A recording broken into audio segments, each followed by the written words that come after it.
Hi everyone, Anthony Fantano here, internet's busiest music nerd. I hope you're doing well. And it's time for a bit of a mid-year roundup, my favorite records of 2023 so far. Not all of my favorite albums of the year. If you want to see all those, you can check the loved list, which we will link down below. So again, not the full roster of all the albums I have enjoyed so far this year, but I kind of cut it down to 15 of the ones that I thought were the best in no particular order. You are guaranteed to see these records appear on my year-end list when we end up doing that in December. And because June is over, I figured we would give you guys a bit of a half-year preview. Let's do it. Remember, every album I talk about in this video, review for it is linked down below so you can, get more background, check it out. Whatever. All right, first one we are mentioning is the new Paramore record, This Is Why. I feel like with their past couple of records, the band has been on quite a trajectory, and on this particular one, we're seeing a confluence of pop rock and post-punk and dance rock and a bunch of other things. The songs are great. Hayley Williams' vocals are spot on, and the performances are really visceral and explosive. It's kind of interesting that Paramore, after all of these years, and at one point, being a pretty straightforward pop, punk, and emo rock act, is still recording fiery records that have quite a bit of bite. If you're into sweet and melodic rock songs with a kind of a danceable block party-esque backbone, check this one out. Next on the list, that is going to be the new Parannoul record. After the Magic is the title of this one, and this is a very epic, layered, grand, pretty but kind of homespun rock record. If you're into fuzzy shoegaze vibes, you'll dig on this. If you're into the very sweet, gentle, and kind of innocent melodies that you catch from a lot of rock and pop records from, the Far East, you'll dig on this. If you dig on post-rock, you'll enjoy this as well. There's a grandiosity, but also a beautiful simplicity to this thing. And yeah, all in all, it was one of the most blissful and moody and moving experiences I've had with an LP so far this year. Okay, next on the list, it is the new Caroline Polachek record, Desire, I Want to Turn Into You. Looking at my list, this record is pretty much shaping up to be art pop album of the year. Forward-thinking, punchy, modern production with a slight 80s flair, lots of anthemic tunes, and frankly, Caroline's best batch of vocal performances thus far in her career. This thing is epic, it's fantastical, and its best moments otherworldly. Really a show of how wonderful, inspiring, and imaginative modern pop can be. So definitely give this thing a shot. Next on our list, that would be the new 100 gecs record, 10,000 gecs. While not a perfect record and also a little bit on the short side, a lot of the hard-hitting cuts, the bangers on this thing, of which there are quite a few, have really stuck with me so far this year. Plus, gecs remains to be one of the most fun live performances I've seen in 2023 as well. But yeah, I love that the duo brings back essentially everything silly and over the top and fun and visceral about their last record, but makes things sound a little more vibrant and heavy, crushing at points too. It's familiar, but simultaneously they don't allow that hyper pop label to kind of pen them into a certain sound or vibe or style, which I love and respect. And of course, these two sound like no other music act or duo out there currently, at least in terms of being ahead of the curve and bringing together these insane combinations of metal and punk and ska and pop and electronic music and rave shit. There's just really nothing out there quite like 100 gecs, and if there is, it's not nearly as good. But yeah, if you're looking for something fun and unhinged, give this a listen.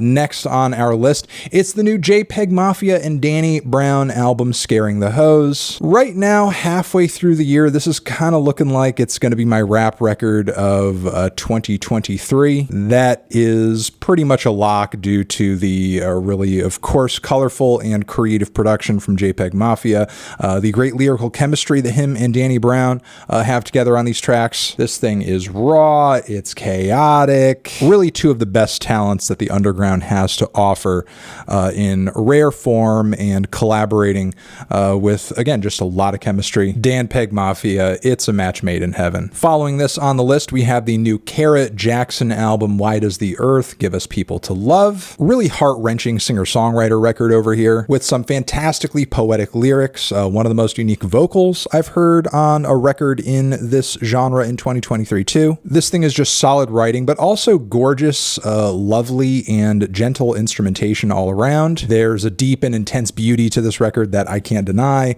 which is why as the months have drawn on, it's stuck with me just like every other album I've talked about so far. Next on the list, we have the new Billy Woods and Kenny Segal project Maps, one of the best abstract hip-hop records of the year. These guys have collaborated before, and in my opinion, they really outdid themselves on this one. Nothing too new, overall from either artist, and I feel like if you heard their last record together, you pretty much know what you're getting into, but, that doesn't stop it from being fantastic and one of the best rap records of 2023. Billy Woods' pen game is unique and interesting and infinitely replayable as usual. You can go over his verses and go over his lines again and again and again, and always pick up new and interesting, esoteric sometimes references and nods. His flows are on point per usual. He's just a very consistent artist, that's for sure. And Kenny Segal compliments him fantastically on this album. We have the new Lemon Twigs record, Everything Harmony. If you're looking for a beautiful, wonderful little soft rock experience with some of the best songwriting of the year, make sure to spin this one.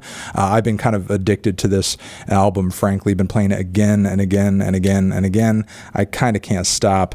Moving on from there, we have the new Lonnie Holley album, Oh Me, Oh My. This record is deeply moving as well. Elements of jazz and gospel music and experimental rock all coming together on this thing, with Holley's very weather-worn and unique voice singing about these tales of mental health and stress and trauma in the past, family and love and existentialism as well. Of course, all of these topics are being taken from a very Afrocentric lens too, and some great collaborations across this record from the likes of Moor Mother and Sharon Van Etten, as well as Bon Iver. Just killer album all around, and one that really kind of stunned me when I first got into it. Almost through the list. Next, we are going to be talking about the new Liturgy album 93696. Singer, songwriter, and composer Ravenna Hunt Hendricks has done it again. This unique and groundbreaking transcendental avant black metal project continues to get more and more complex, but also intriguing. And not only are the compositions on this very long and very epic record gratifying and exciting, but also, for longtime fans, we see a lot of callbacks to past tracks and compositions reinvented anew, regardless of accessibility. This, to my ears, and in my opinion, as far as the experience I had with it, was an amazing and incredible record that I think is a must listen if you're looking for something that's really going to challenge you and take you to someplace different this year. Next on the list, that would be the new Lana Del Rey project, Did You Know There's a Tunnel Under Ocean Blvd? Even better than NFR in my opinion. I think Lana totally killed it on this thing in terms of the instrumental palettes, the songs, the lyricism, even the vocal performances. It is loose, it's passionate, it's personal, it's wild and free. It's everything, in my opinion, that made Lana's past records appeal in the way that they did, but there's a certain class and level of finesse achieved here on the performances and, again, the writing. Plus, once more, it's interesting to hear Lana writing from, a more real and a more personal, more concrete place on so many songs. And also kind of giving us a bit of a fun taste of the old Lana toward the end of the record, even if those tracks are not really my favorites on the entire LP. Great record, in my opinion. I think it's a serious high watermark for Lana's career. Moving on next from there, we are talking about the new King Krule album, Space Heavy. This is a very crushing and emotionally despondent, subtle, quiet, sad boy rock album. I don't know how much of a descriptor I can go off of from there. I think Archie is in rare form on this one in terms of performances, writing, vocals are great too. Flow of the album is quite nice as well. Yeah, I think between this and his last LP, he's on quite a streak creatively. Moving on from there, we have a new one from rapper and songwriter McKinley Dixon, Beloved Paradise Jazz. This album may be on the short side, but it's super satisfying. Lots of very forward-thinking and well-written jazz rap bangers. Very ornate instrumentation on this thing from end to end as well. Definitely one of the best rap LPs you're going to hear this year too. We have a new one from King Gizzard and the Lizard Wizard, PetroDragonic Apocalypse, another metal offering from the rock music chameleons hailing from Australia. They have a couple dozen albums under their belt at this point, and on this one they're kind of, referring back to a little bit past record of theirs, Infest the Rat's Nest, which is very much oriented around this narrative having to do with the destruction of the planet, environmentally speaking. Once again, the band is playing with metal again, but with kind of a more of a heavy metal and prog metal slant to it, and giving us a different narrative and story in the process, dealing with, oil and these witches and a dragon. I don't want to spoil the whole thing. I don't want to wreck all of it. I mean, listen to it for yourself. Hear the tale for yourself. It's pure fun. It's pure chaos. It's insanity, but very well written and orchestrated and well-meaning insanity. I will say that. And finally, the last one I want to shout out is the new Geese record, 3D Country. Okay, shout out to my chat on Twitch because this explanation is kind of coming from there. It's the best way I can explain this record.